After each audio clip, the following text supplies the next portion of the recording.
Hesablı sosial sahibkarlıq müəssisəsi 2022-ci ildə qurulub. 2022-ci ildən bura kimi müxtəlif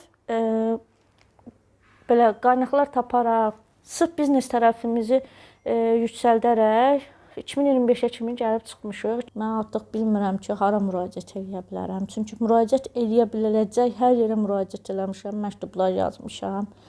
Təəssüflər olsun ki, belə görsənir ki, dövlətin gücü çatmır ki, mənə 15.000 kredit versin, hansını ki, mən faizi ilə geri qaytaracağam. Bunu heç kim mənə hədiyyə vermir. Biz alternativ variantları da yoxlamışıq ki, müraciət edək, bəlkə başqa yerdən kredit götürə bilərik.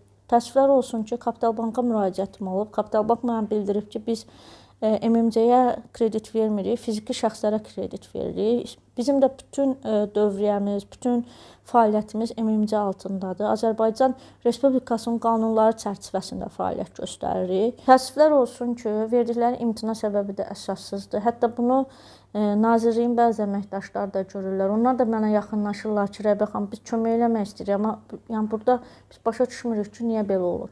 Yəni, mən də başa düşmürəm ki, niyə belə olur, biz kimin qara siyahısındayıq, niyə biz bu ölkədə fəaliyyət göstərə bilmirik. Videolarımızı vaxtında izləmək üçün Baku Times şəbəkəsinə abunə olub bildirimləri açmağı unutmayın.